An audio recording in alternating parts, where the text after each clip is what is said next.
શ્રી ગણેશાય નમઃ. મિત્રો, આપ જોઈ રહ્યા છો યુટ્યુબ આપણી ચેનલમાં તમારું હાર્દિક સ્વાગત છે. અને આજે આપણે આજના શુભ દિવસે સાંભળીશું સત્યનારાયણની કથા. તો સાંભળતા પહેલાં મારી ચેનલને સબસ્ક્રાઈબ કરી બેલ આઇકન પ્રેસ કરી દેજો, જેથી મારા આવનારા વિડીયોની માહિતી આપ સુધી તુરંત પહોંચે. બોલો સત્યનારાયણ ભગવાનની જય. સ્કંદ પુરાણના રેવાખંડમાં ભગવાન શ્રી સત્યનારાયણની કથાનો ઉલ્લેખ કરવામાં આવ્યો છે. આ કથા દરેક પ્રકારની મનોકામના પૂર્ણ કરે છે. આ કથા સમાજના તમામ વર્ગોને સત્યવ્રતનો ઉપદેશ આપે છે. ભગવાન શ્રી સત્યનારાયણની વ્રત કથાનું હિન્દુ ધર્મમાં અનેક ઘણું મહત્વ છે. ખાસ કરીને પૂનમના દિવસે કથા કરવાનું વિશેષ મહત્વ છે. સમાજના કોઈ પણ વર્ગનો વ્યક્તિ સત્યને ભગવાન માનીને ભક્તિભાવથી આ વ્રત અને કથાનું શ્રવણ કરે તો તેનું મનવાંછિત ફળ અવશ્ય મળે છે. આ સાથે સત્યનારાયણ કથાનું શ્રવણ પણ સૌભાગ્યની વાત માનવામાં આવે છે. સામાન્ય રીતે એવું જોવા મળે છે કે સત્યનારાયણ વ્રતની કથા કોઈ પણ શુભ કાર્ય કરતા પહેલાં અથવા ઈચ્છાઓ પૂર્ણ થાય ત્યારે સાંભળવામાં આવે છે. પૂજા કેવી રીતે કરવી? આ પછી નારદજીએ ભગવાન શ્રી હરિવિષ્ણુને વ્રતની રીત જણાવવા વિનંતી કરી. ત્યારે ભગવાન શ્રી હરિવિષ્ણુજીએ કહ્યું, સત્યનારાયણ વ્રત કરવા માટે વ્યક્તિએ દિવસભર ઉપવાસ રાખવો. શ્રી સત્યનારાયણ વ્રતના ઉપાસકે સ્નાન કરવું અને સ્વચ્છ કપડાં પહેરવા, કપાળ પર તિલક લગાવો અને શુભ સમયે પૂજા શરૂ કરવી. આ માટે પૂર્વ કે ઉત્તર તરફ મુખ રાખીને શુભ આસન પર ભગવાન સત્યનારાયણની પૂજા કરો. આ પછી સત્યનારાયણ વ્રત કથા વાંચો અથવા સાંભળો. સાંજે કોઈ મહાન વિદ્વાનને બોલાવીને સત્યનારાયણની કથા સાંભળવી. ભગવાનને ચરણામૃત, પાન, તલ, મૌલી, રોલી, કુમકુમ, ફળ, ફૂલ, પંચગવ્ય, સોપારી, દુર્વા વગેરે અર્પણ કરો. આનાથી સત્યનારાયણ દેવ પ્રસન્ન થાય છે. પૂર્ણિમાના દિવસે સત્યનારાયણ વ્રતનું વિશેષ મહત્વ છે, કારણ કે પૂર્ણિમા એ સત્યનારાયણનો પ્રિય દિવસ છે. આ દિવસે ચંદ્ર પૂર્ણ કળા સાથે ઉગે છે અને પૂર્ણિમાને અર્ધ્ય ચડાવવાથી વ્યક્તિના જીવનમાં પૂર્ણતા આવે છે. પૂર્ણિમાના ચંદ્રને જળથી અર્ધ્ય ચડાવવું જોઈએ. ઘરના વાતાવરણને શુદ્ધ કર્યા પછી કલશ રાખો અને ભગવાન શ્રી વિષ્ણુની મૂર્તિ અથવા સત્યનારાયણના ફોટાની પૂજા કરો. પરિવારના સભ્યોને ભેગા કરો અને ભજન, કીર્તન, આરતી વગેરે કરો. બધાની સાથે મળીને પ્રસાદ લો. પછી ચંદ્રને અર્ધ્ય ચડાવો. મૃત્યુલોકમાં ભગવાન સત્યનારાયણની કૃપા મેળવવાનો આ સરળ માર્ગ છે. આ સાથે ઓમ શ્રી સત્યનારાયણ નમઃના 108 વાર જાપ કરવા. શ્રી સત્યનારાયણ વ્રત કથા. પ્રથમ અધ્યાય. એક સમયની વાત છે. નૈમિષારણ્ય તીર્થ ક્ષેત્રમાં શૌનક વગેરે ઋષિઓ ભેગા થયા હતા. તે સમયે પુરાણો તથા મહાભારતના રચયિતા શ્રી વ્યાસમુનિના પ્રધાન શિષ્ય સૂતજી પણ ત્યાં બિરાજમાન હતા. શૌનક વગેરે ઋષિઓએ શ્રી સૂતજીને પૂછ્યું કે, હે મહામુનિ, વ્રત અથવા તપથી કયું મનોવાંછિત ફળ પ્રાપ્ત થાય છે? આપ તે અમને સમજાવીને કહેવાની કૃપા કરશો? ત્યારે સૂતજીએ કહ્યું, એકવાર આ જ પ્રશ્ન યોગીરાજ નારદજીએ શ્રી લક્ષ્મીપતિ વિષ્ણુ ભગવાનને પૂછ્યો હતો. એનો જે ઉત્તર ભગવાને આપ્યો હતો તે કથા હું તમને સંભળાવું છું. એક સમયે પરોપકારની ઈચ્છાથી બધા લોકમાં ફરનાર યોગીરાજ નારદજી ફરતા ફરતા મૃત્યુલોક આવ્યા.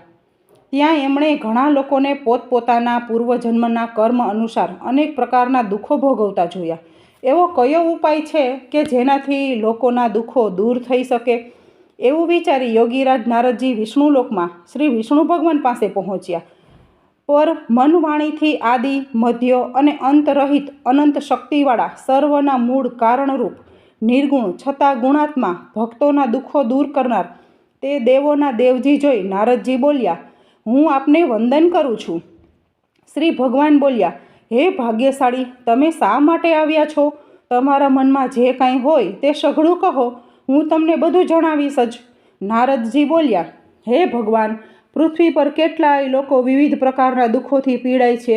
એ દુઃખો દૂર કરવાનો કોઈ આપ સરળ ઉપાય જાણતા કરી હો તો કૃપા કરી મને કહો, આપને નમ્ર વિનંતી કરું છું. શ્રી કૃષ્ણ ભગવાને કહ્યું, હે નારદ, લોક કલ્યાણની આકાંક્ષાથી તમે સારો પ્રશ્ન પૂછ્યો. જે કરવાથી મોહમાંથી મુક્ત થવાય તે હું કહું છું તે સાંભળો. મનુષ્યલોકમાં અને સ્વર્ગલોકમાં પણ દુર્લભ તથા મહાપુણ્ય આપનારું એક વ્રત છે. હે વત્સ, તારા પરના પ્રેમને કારણે હું તને એ કહું છું. એ છે સત્યનારાયણનું વ્રત. યોગ્ય વિધિ વિધાનથી વ્રત કરવાથી તે તરત જ સુખ મેળવી પરલોકમાં મોક્ષ મળે છે. ભગવાનના આ વાક્યો સાંભળી નારદ બોલ્યા, આ વ્રતનું ફળ શું? એની વિધિ શી છે? એ વ્રત ક્યારે કરવું તથા એ કોણે કોણે કરવું તે આપ મને વિસ્તારથી કહેશો? આ પવિત્ર વ્રત દુઃખ શોક દૂર કરી સુખ સૌભાગ્ય અને સંતતિ વધારી સર્વત્ર જય અપાવે છે. ભક્તિ અને શ્રદ્ધાથી કોઈ પણ દિવસે સાંજે બ્રાહ્મણો, વડીલો, ઈષ્ટ મિત્રો અને સગા વહાલા સહિત ભેગા મળી શ્રી સત્યનારાયણ ભગવાનનું વ્રત પૂજન કરવું જોઈએ. સવા યોગ પ્રસાદ ભગવાનના ચરણોમાં અર્પણ કરી પંચામૃત અને પ્રસાદ બધાને વહેંચો અને પોતે લેવો. પણ પછી આ શ્રી સત્યનારાયણ ભગવાનનું સ્મરણ બધા લોકો કરતાં કરતાં પોતપોતાના ઘરે જાય અને નિશ્ચય કરે કે સત્યવાણી અને સત્યાચરણ દ્વારા પોતાના જીવનને સફળ કરીશું. આ રીતે સત્યનારાયણનું ભગવાનનું વ્રત કરવાથી મનુષ્યની બધી મનોકામના અવશ્ય પૂર્ણ થાય છે. બોલો શ્રી સત્યનારાયણ ભગવાનની જય. ઇતિ શ્રી સ્કંદ પુરાણે રેવા ખંડે શ્રી સત્યનારાયણ વ્રત કથા પ્રથમ અધ્યાય સંપૂર્ણ. શ્રી સત્યનારાયણ કથા અધ્યાય બીજો. આ રીતે સત્યનારાયણ ભગવાનના વ્રત વિધાન તથા મહાત્મ્ય જણાવતા શ્રી સૂતજીએ સોનક આદિ ઋષિઓને કહ્યું, આ વ્રત સૌપ્રથમ જેણે કર્યું તેની કથા કહું છું. હે ઋષિઓ, અત્યંત રમણીય કાશી નગરીમાં સતાનંદ નામનો એક ગરીબ બ્રાહ્મણ રહેતો હતો. ભૂખ તરસથી વ્યાકુળ થઈ તે દરરોજ ભિક્ષા માગીને પોતાના જીવનનો નિર્વાહ કરતો હતો. એક દિવસ જેને બ્રાહ્મણ પ્રિય છે એવા પોતે ભગવાન જ એક વૃદ્ધ બ્રાહ્મણના વેશ ધારણ કરી એમની પાસે આવ્યા અને આદરપૂર્વક કહ્યું, હે પ્રિય, તમે અત્યંત દીન બની રોજે રોજ શા માટે ભિક્ષા માગો છો? વૃદ્ધ બ્રાહ્મણની પ્રેમભરી વાણી સાંભળી તે સતાનંદ બ્રાહ્મણે કહ્યું, હું બહુ જ ગરીબ છું, આથી ભિક્ષા માટે ભટકું છું. જો કોઈ આ કષ્ટમાંથી મુક્ત થવાનો ઉપાય જાણતા હોય તો આપ કૃપા કરીને મને અવશ્ય કહો. વૃદ્ધ બ્રાહ્મણ વેશધારી ભગવાન બોલ્યા, હે બ્રાહ્મણ, ઈચ્છિત ફળ આપનાર અને બધી જ મનોકામના પૂર્ણ કરનાર શ્રી સત્યનારાયણ ભગવાન છે. તમે એનું પૂજન અને સર્વશ્રેષ્ઠ વ્રત કરો. આ વ્રત કરવાથી મનુષ્ય આવા ગમન બંધનમાંથી મુક્ત થાય છે અને પૃથ્વી પર સ્વર્ગનું સુખ મેળવે છે. હે દરિદ્ર, બ્રાહ્મણને વ્રતની વિધિ બતાવી. બ્રાહ્મણનો વેશ ધારણ કરેલ ભગવાન શ્રી સત્યનારાયણ અંતર ધ્યાન થઈ ગયા. આ બ્રાહ્મણે જે વ્રત કહ્યું તે હું કરીશ એવો નિશ્ચય તેણે કર્યો. આથી રાત્રે બરાબર ઊંઘ પણ આવી નહીં. બીજે દિવસે વ્રત અને પૂજનનો સંકલ્પ કરી સતાનંદ હંમેશની જેમ નગરમાં ભિક્ષા માંગવા ગયો. તે દિવસે તેને દરરોજ કરતાં વધુ ધન મળ્યું. તે ધન વડે સતાનંદે ભાઈબંધુઓ સહિત શ્રી સત્યનારાયણ ભગવાનનું વ્રત કર્યું. આ વ્રત કરવાથી તે બ્રાહ્મણ બધા દુઃખોથી મુક્ત થઈ ગયો તથા સંપત્તિવાન બન્યો. સતાનંદ આ વ્રતના પ્રભાવથી બ્રાહ્મણોમાં શ્રેષ્ઠ બની ગયો. ત્યારથી તે દર મહિને શ્રી સત્યનારાયણનું વ્રત કરતો. આ બધા રીતે દુઃખોથી મુક્ત થઈ અત્યંત દુર્લભ મોક્ષને પ્રાપ્ત થયો.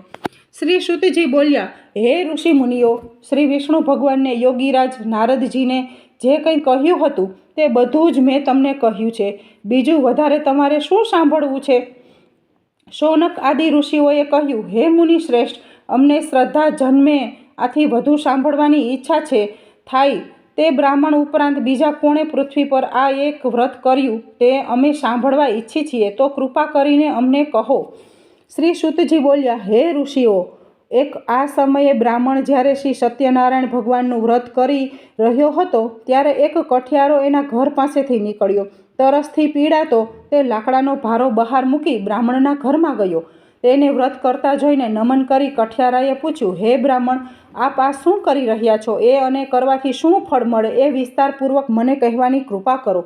કઠિયારાની વાણી સાંભળી બ્રાહ્મણે કહ્યું, બધા ઈચ્છિત ફળ આપનાર આ શ્રી સત્યનારાયણ ભગવાનનું વ્રત છે. એની જ કૃપાથી મને ધન ધન્યાદિ સર્વ પ્રાપ્ત થયું છે. તેની પાસેથી આ વ્રતનું મહાત્મ્ય જાણી કઠિયારો ઘણો ખુશી થયો તથા અને પ્રસાદ લઈ પાણી પી લાકડાનો ભારો માથે મૂકી હું પણ આ વ્રત કરીશ એમ વિચારી નગરમાં એના સદભાગ્યે જ્યાં ધનિક લોકો રહેતા હતા ત્યાં પહોંચી ગયો. તે દિવસે તે કઠિયારાને એના લાકડાનો રોજ કરતાં બમણો ભાવ મળ્યો. આ પછી ખુશ થઈ સારા પાકા કેળા, દૂધ, ઘી, ઘઉંનો લોટ વગેરે લઈ ઘેર આવ્યો. આ પછી પોતાના સગા વહાલાને બોલાવી વિધિપૂર્વક શ્રી સત્યનારાયણ ભગવાનનું વ્રત કર્યું. આ વ્રતના પ્રભાવથી ધન અને સંતાન વગેરેથી સંપન્ન થઈ આ લોકના સમસ્ત સુખો ભોગવી અંતમાં મોક્ષ પદને પ્રાપ્ત થયો. બોલો શ્રી સત્યનારાયણ ભગવાનની જય. અધ્યાય 3. શ્રી શુતજી બોલ્યા, હે મુનિ શ્રેષ્ઠ, હવે એની આગળની કથા ધ્યાનપૂર્વક સાંભળો. ઘણા સમય પહેલાંની વાત છે. ઉલ્કામુખ નામનો એક ઘણો મોટો ઇન્દ્રજીત અને બુદ્ધિમાન રાજા હતો. તે નિયમિત દેવ મંદિરમાં ભગવાનનું દર્શન કરીને બ્રાહ્મણો અને ભિક્ષુઓને દાન આપતો. આ રાજાની પ્રમુગ્ધા નામની રાણી પતિવ્રતા અને કમળ સમાન સુંદર મુખવાળી હતી. ઉલ્કામુખ રાજાએ પત્ની સહિત ભદ્રા નદીના કાંઠે શ્રી સત્યનારાયણ ભગવાનનું વ્રત પ્રારંભ કર્યું. તે જ સમયે એક શેઠ વેપાર માટે ઘણું ધન ત્યાં પહોંચ્યો લઈ આવ્યો.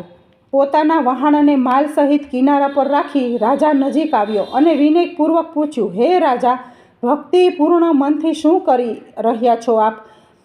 એકવારથી શું ફળ મળે? આપ એ બધું મને વિગતવાર કહેવાની કૃપા કરશો? રાજાએ કહ્યું, હે શેઠ, અમે પુત્રાદિની ઈચ્છાથી અમારા સ્વજનો સાથે અતુલ તેજસ્વી શ્રી સત્યનારાયણ ભગવાનનું વ્રત પૂજન કરીએ છીએ. રાજાની આવી વાણી સાંભળી આદરપૂર્વક શેઠે કહ્યું, હે રાજન, આ પવિત્ર વ્રતની વિધિ અમને કહેવાની કૃપા કરશો? કેમ કે અમને સંતતિ પણ નથી. જો એ કરવાથી ચોક્કસ સંતતિ થતી હોય તો એ વ્રત હું જરૂર કરીશ. આ રીતે રાજાના વચનો સાંભળી વેપારમાંથી પરવારી તે શેઠ આનંદપૂર્વક ઘરે આવી પોતાની પત્નીને સંતતિ આપનારા વ્રત વિશે બધું કહ્યું. સંતતિ દેનાર શ્રી સત્યનારાયણનું એ વ્રત જ્યારે આપણને સંતતિ થશે ત્યારે અવશ્ય કરીશ. એક દિવસ તેની ધર્મપરાયણ સતી પત્ની લીલાવતી આનંદપૂર્વક મનથી પતિ સાથે યુક્ત બની. આથી શ્રી નારાયણ ભગવાનની કૃપાથી તે ગર્ભવતી થઈ. 10મા મહિને એક સુંદર કન્યાને તેણે જન્મ આપ્યો. તે કન્યા શુક્લ પક્ષના ચંદ્રમાની જેમ મોટી થવા લાગી. તેનું નામ કલાવતી રાખવામાં આવ્યું. આ એક પછી દિવસ લીલાવતીએ મધુર વચને પોતાના પતિને કહ્યું, આપ શ્રી સત્યનારાયણ ભગવાનનું વ્રત કરવાનો સંકલ્પ કરેલો તે કેમ પૂરો કરતા નથી? શેઠે કહ્યું, અત્યારે વેપારમાં તેજને લીધે અવકાશ નથી. પુત્રીના લગ્ન સમયે કરીશું. પોતાની આ રીતે પત્નીને દિલાસો આપી વેપાર અર્થે બીજા નગરમાં ચાલ્યો ગયો. સમય વીતવા સાથે કલાવતી મોટી થવા લાગી. એકવાર કલાવતીને શેઠે સખીઓ સાથે રમતી જોઈ અને તે વિવાહને યોગ્ય થઈ ગયેલી લાગી. આથી શેઠે પોતાના ભાઈ ભાંડુઓની સલાહ લઈ વાણંદને આજ્ઞા આપી કે જલ્દી કલાવતીને યોગ્ય મૂર્તિઓ શોધી લાવે. શેઠની આજ્ઞાથી વાણંદ કન્યા વિવાહ માટે શ્રેષ્ઠ વર મેળવવાના વિચારથી કાંચન નામની નગરીમાં પહોંચ્યો. એક સુંદર શરીરવાળા અને ગુણવાન વૈશ્ય પુત્રને વિવાહની વાત પાકી કરી જોઈ. શેઠે સંતુષ્ટ મનથી જ્ઞાતિજનો સાથે રાખી તે સાહુકાર પુત્રને પોતાની કન્યા વિધિપૂર્વક અર્પણ કરી. દુર્ભાગ્યે શેઠ પણ આ સમયે શ્રી સત્યનારાયણ ભગવાનનું વ્રત કરવાનું ભૂલી ગયો. આથી શ્રી સત્યનારાયણ ભગવાન નારાજ થયા. કન્યાના વિવાહ નિયત સમય બાદ મુજબ વેપારમાં પરમ ચતુર તે શેઠ પોતાના જમાઈને લઈ રાજા ચંદ્રકેતુ રત્નસારપુર નામના સમુદ્ર નજીકના સુંદર નગરમાં વેપાર કરવા પહોંચી ગયો. તે સમયે શેઠને પ્રતિજ્ઞા ભ્રષ્ટ થયેલો જોઈ સત્યનારાયણ ભગવાને શાપ આપ્યો કે તને મહાન દારૂણ અને કઠિન દુઃખ પ્રાપ્ત થાવો. એક ચોર રાજાના ખજાનામાંથી ધન ચોરી લઈ આ વેપારીઓ જ્યાં હતા ત્યાં આવ્યો. રાજાના સિપાહીઓએ એનો પીછો પકડ્યો જોઈ ભયને લીધે તેણે ધન ત્યાં નાખી દીધું અને ભાગી ગયો.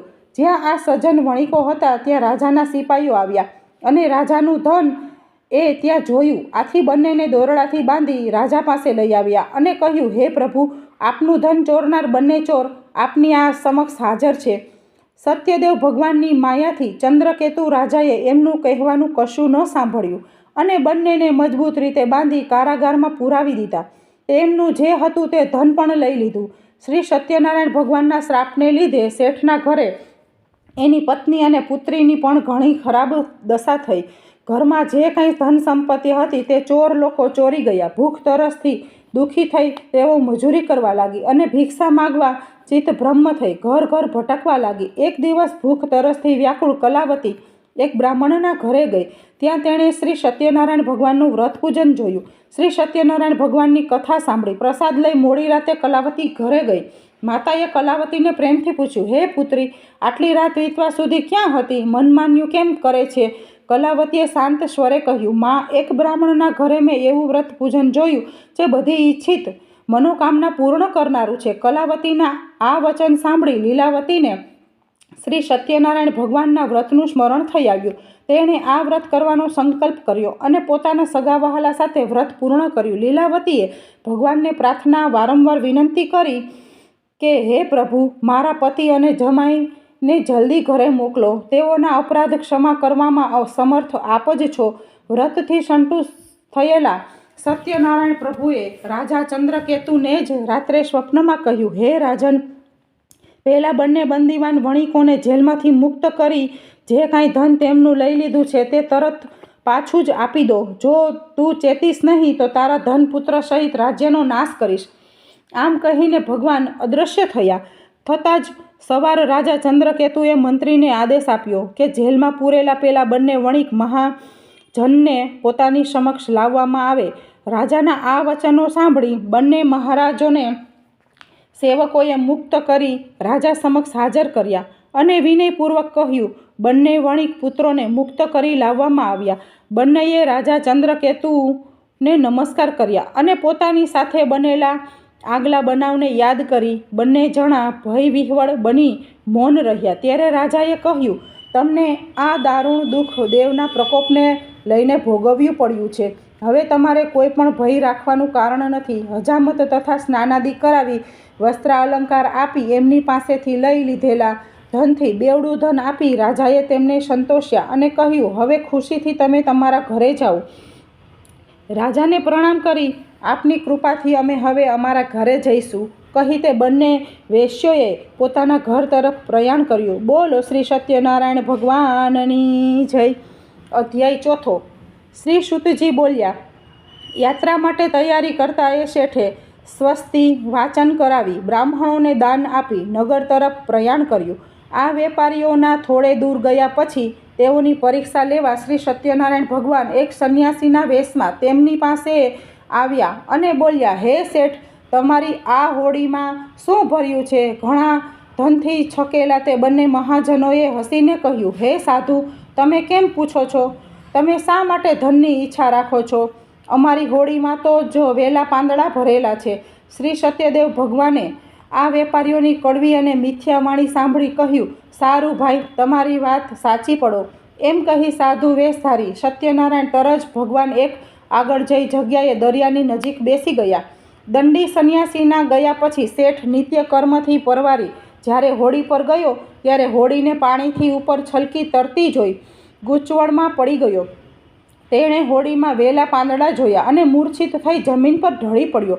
શેઠની દશા જોઈ એના જમાઈએ કહ્યું, હે પિતા, આપ ચિંતા શા માટે કરો છો? શોકથી વ્યાકુળ શા માટે થઈ રહ્યા છો? જરૂર એ પેલા સાધુ મહારાજના શાપને લીધે થઈ રહ્યું છે, એમાં શંકા નથી. આપ એના શરણે જાઓ. એ સર્વશક્તિમાન છે અને કાંઈ પણ કરી શકે છે. જમાઈના આ વચન સાંભળી તેઓ બંને સાધુરૂપી ભગવાન પાસે જઈ પગે પડી આદર સહિત વિનંતી કરવા લાગ્યા, હે ભગવાન, હું આપની સમક્ષ જે ખોટું બોલ્યો તે અમારો અપરાધ ક્ષમા કરો. આપ વારંવાર કહી ખૂબ શોક કરવા લાગ્યો. રડતા વેપારીઓને જોઈ સાધુ વેશધારી ભગવાને કહ્યું, હે શેઠ, વિલાપ ન કર, મારી વાત સાંભળ. માનતા રાખી હોવા છતાં તે મારી પૂજા કરી નહીં, મિથ્યા વચન બોલ્યો. આથી હે દુર્બુદ્ધિ, તને વારંવાર દુઃખ સહન કરવા પડ્યા. શ્રી સત્યદેવની વાત સાંભળી શેઠ તેમના ચરણોમાં પડી પ્રાર્થના કરવા લાગ્યો, હે પ્રભુ, સર્વ બ્રહ્માદિ દેવના પણ આપની માયાથી મોહિત છે અને આપના આ આશ્ચર્યજનક ગુણ અને રૂપને નથી જાણતા. તમારી માયાથી મોહિત હું શી રીતે જાણી શકું? વહાણમાં પહેલાં મારું જે ધન હતું તે મને પાછું આપો. હું મારા વૈભવ અનુસાર આપનું પૂજન કરીશ. શેઠના ભક્તિ વચનો સાંભળી સ્વામી સત્યદેવ ભગવાન પ્રસન્ન થયા. ઈચ્છિત વરદાન આપી ભગવાન અંતર ધ્યાન થઈ ગયા. શેઠે આવીને પોતાની હોડીને ધન ધાન્યથી પૂર્ણી જોઈ સત્યદેવની કૃપાથી મારી ઈચ્છા સફળ થઈ એમ કહી શ્રી સત્યનારાયણની ભગવાનની પૂજા કરી અને પોતાના ઘર તરફ પ્રયાણ કર્યું. નગર દેખતા જ પોતાના શેઠે જમાઈને કહ્યું, જુઓ, મારી રત્નપુરી અને પોતાના ધનનું રક્ષણ કરનાર એક દૂતને સમાચાર આપવા રવાના કર્યો. દૂતે નગરમાં પહોંચી શેઠની પત્નીને જોતા હાથ જોડી શુભ સમાચાર આપતા કહ્યું, શેઠ પોતાના જમાઈ બાંધવોને પુષ્કળ ધન સાથે નગરની નજીક આવી પહોંચ્યા છે. દૂતનો સંદેશો સાંભળી લીલાવતી બહુ જ ખુશ થઈ અને ભગવાન સત્યનારાયણની પૂજા કરી પુત્રીને કહ્યું કે હું જઈને એ લોકોનું સ્વાગત કરું છું અને તું પણ પૂજા પૂરી કરીને જલ્દી આવ. કલાવતીએ માના વચનો સાંભળી પ્રસન્ન થઈ પૂજા પૂરી કરી, પરંતુ પ્રસાદ કરી લીધા વિના પોતાના પતિને મળવા તે પણ દોડી ગઈ. પ્રસાદ લેવાથી ભગવાન સત્યદેવ નારાજ થયા અને કલાવતીને પતિને એની હોડી સહિત અદૃશ્ય કરી દીધો. કલાવતી પતિને ન જોતા તરત જ શોકથી વ્યાકુળ થઈ જમીન પર ઢળી પડી. કન્યા કલાવતીને બહુ જ દુઃખી અને હોડીને અદૃશ્ય થયેલી જોઈ શેઠે મનમાં વિચાર્યું, આ તે કેવું આશ્ચર્ય! હોડી ચલાવનાર નાવિકો પણ સહુ ચિંતાતુર થયા. પોતાની પુત્રી કલાવતીની સ્થિતિ જોઈ લીલાવતી ગભરાઈ ગઈ, પણ ખૂબ અને અતિ દુઃખથી વિલાપ કરવા લાગી. જરાવારમાં જમાઈ સાથે હોડી સી રીતે અદૃશ્ય થઈ ગઈ? કોણ જાણે કયા દેવની અવગણના થઈ? હું કશું જાણી શકતી નથી. સત્યદેવનું મહાત્મ્ય જાણવા કોણ શક્તિમાન છે? આમ કહી લીલાવતી પોતાના સ્વજનો સાથે વિલાપ કરવા લાગી. પોતાના સ્વામીના નષ્ટ થવાથી દુઃખી થયેલી કલાવતીને પછી લીલાવતીએ ખોળામાં બેસાડી ખૂબ રુદન કર્યું. કલાવતીએ પાદુકલાઈ પતિની પાછળ સતી થવાનો મનસૂબો કર્યો. કન્યાની આ દશા જોઈ અતિ શોકથી સંતપ્ત તે ધર્મવિદ સજ્જન વણિક પોતાની પત્ની સહિત વિચારવા લાગ્યો, આ ઘટના કયા દેવતાના કોપને લીધે બની? ભગવાન સત્યદેવની માયાથી અમે ભ્રમણમાં પડ્યા છીએ એમ માની શેઠે પોતાના સગા વહાલાને બોલાવી સંકલ્પ કર્યો, આ ઘોર સંકટ દૂર થતાં જ હું ભગવાન સત્યનારાયણની પૂજા કરીશ. અને નમીને શ્રી સત્યદેવને વારંવાર દંડવત પ્રણામ કરવા લાગ્યા. આથી દીનજનોના ઉદ્ધારક ભક્ત વત્સલ સત્યદેવે સંતુષ્ટ થઈ કૃપા કરી આકાશવાણીથી કહ્યું, પ્રસાદનો ત્યાગ કરી આ કન્યા પોતાના પતિને જોવા દોડી. આથી જ આવી ખરેખર એનો પતિ જોઈ શકતી નથી. જો એ ઘરે જઈ પ્રસાદ આરોગી પાછી આવશે તો તરત જ એનો પતિ પ્રાપ્ત થશે, એમાં કોઈ સંશય નથી. કલાવતીએ જ્યારે આ આકાશવાણી સાંભળી કે તરત જ તે ઘરે જઈ પ્રસાદ લીધો અને ફરીથી જ્યાં એનો પતિ અંતર્ધ્યાન થયો ત્યાં આવી પહોંચી. પોતાના પતિ સામે જોઈ સંતુષ્ટ થઈ પિતાને કહ્યું, ચાલો હવે ઘેર જઈએ, વિલંબ શા માટે કરો છો? કલાવતીની વાત થઈ સાંભળી શેઠ પ્રસન્ન ભાઈ ભાંડુઓ સાથે પોતાના ઘરે આવ્યો અને સત્યદેવનું વિધિસર યોગ્ય ધન વડે પૂજન કર્યું. પછી પણ આ દર મહિનાની પૂર્ણિમા તથા સંક્રાંતિના દિવસે નિયમપૂર્વક તે શ્રી સત્યનારાયણ ભગવાનનું વ્રત પૂજન કરવા લાગ્યો અને આ વ્રતના પ્રતાપથી શેઠે લોકોના સઘળા સુખ ભોગવી અંતે વૈકુંઠ ધામમાં પહોંચ્યો. બોલો શ્રી સત્યનારાયણ ભગવાનની જય. અધ્યાય 5. શ્રી સુતજીએ કહ્યું, આ પણ પછીનું ચરિત્ર ધ્યાનપૂર્વક સાંભળો. પોતાની પ્રજાનું પાલન કરનાર તુંગધ્વજ નામે રાજા હતો. તેણે શ્રી સત્યદેવ ભગવાનનો પ્રસાદ તરછોડી ઘણું દુઃખ મેળવ્યું. એકવાર રાજા તુંગધ્વજ અનેક પશુ પંખી મારી પાછા ફરતા એક વડના ઝાડ નીચે આરામ કરવા બેઠો. તે ઝાડ નીચે ગોવાળો પોતાના ભાઈ ભાંડુ સાથે સત્યનારાયણ ભગવાનની પૂજા કરી રહ્યા હતા. અભિમાનના કારણે રાજા ન તો ત્યાં ગયો કે ન તો તેણે ભગવાનને હાથ જોડ્યા. પૂજા બાદ ગોવાળોએ રાજાને પ્રસાદ આપ્યો, પરંતુ રાજાએ તે પ્રસાદ ન લીધો. પ્રસાદની અવગણનાને લીધે રાજાના 100 પુત્રો, ધન સંપત્તિ વગેરે જે કંઈ હતું તે બધું નાશ પામ્યું. આ રીતે ભયંકર દુઃખો પડવાથી રાજાએ બહુ ગંભીરતાપૂર્વક આ દુઃખો પડવાનું કારણ વિચાર્યું અને નિર્ણય કર્યો, શ્રી સત્યનારાયણ ભગવાન જે મારા સર્વસ્વનો નાશ કર્યો છે, આથી જ્યાં પેલા ગોવાળો શ્રી સત્યનારાયણ ભગવાનની પૂજા કરી રહ્યા હતા ત્યાં જાઉં. આ રીતે મનમાં નિશ્ચય કરીને રાજા પેલા ગોવાળો પાસે ગયો. તે લોકો સાથે મળી ઘણી ભક્તિ અને શ્રદ્ધાથી શ્રી સત્યનારાયણ ભગવાનનું પૂજન કર્યું, પ્રસાદ લીધો. આથી શ્રી સત્યદેવની કૃપાથી ફરીથી ધન ધાન્ય પુત્ર પૌત્રાદિકથી સંપન્ન થઈ ગયો અને આ લોકના બધા સુખ ભોગવી અંતે વૈકુંઠ વાસી થયો. પરમ દુર્લભ શ્રી સત્યનારાયણ ભગવાનનું વ્રત જે મનુષ્ય કરે છે તથા બધી મનોકામના પૂર્ણ કરનારી ઉત્તમ પવિત્ર કથાનું શ્રવણ કરે છે, તે સત્યનારાયણ ભગવાનની કૃપાથી ધન ધાન્ય તથા સંતતિ પ્રાપ્ત કરે છે. દરિદ્ર હોય તે ધનવાન બને છે, કોઈ જાતના બંધનમાં હોય તો થાય છે તેનાથી મુક્ત, ભયભીત મનુષ્ય ભયભીત બને છે. એમાં લેશ માત્ર શંકા નથી. આ વ્રતના પ્રભાવથી મનુષ્ય અહીં મનપસંદ ફળ ભોગવી અંતમાં મોક્ષ પદ પ્રાપ્ત કરે છે. હે મહર્ષિ, હે બ્રાહ્મણો, આપ સૌના કલ્યાણ માટે મેં સત્યનારાયણ ભગવાનનું વ્રતનું વર્ણન કર્યું છે. આ ઘોર કળિયુગમાં શ્રી સત્યનારાયણ ભગવાનની પૂજા જ બધા દુઃખોનું નિવારણ કરી શકે છે. હે શ્રેષ્ઠ મુનિઓ, જે આ કથા દરરોજ વાંચે છે કે સાંભળે છે અને સત્યનું પાલન કરે છે, તેના બધા પાપ સત્યદેવની કૃપાથી નાશ પામે છે. હે મુનીશ્વરો, જે લોકોએ પહેલાં વ્રત કર્યું હતું તેમના બીજા જન્મકથની કથા સંભળાવો. કાશીનગરનો પેલો કઠિયારો કેવટ થયો, જેણે પોતાના હાથે ભગવાન રામચંદ્રના ચરણો ધોયા અને તેમની સેવા કરી જન્મ મરણના બંધનોમાંથી મુક્ત થઈ ગયો. ઉલ્કામુખ રાજા બીજા જન્મમાં રાજા દશરથ થયો. તેણે ભગવાન રામચંદ્ર જેવા પુત્ર પામી વૈકુંઠ મેળવ્યું. પેલો વેપારી શેઠ બીજા જન્મમાં રાજા મોરધ્વજ થયો. પોતાના શરીર પુત્રનું અડધું કરવત વડે કાપી તેણે ભગવાનને પ્રસન્ન કર્યા. મહારાજ તુંગધ્વજ બીજા જન્મમાં સ્વયંભૂ મનુ બન્યા. તેમણે ભગવત સંબંધી કથાઓ દ્વારા સહુને ભગવાનના ભક્ત બનાવ્યા. બોલો શ્રી સત્યનારાયણ ભગવાનની જય.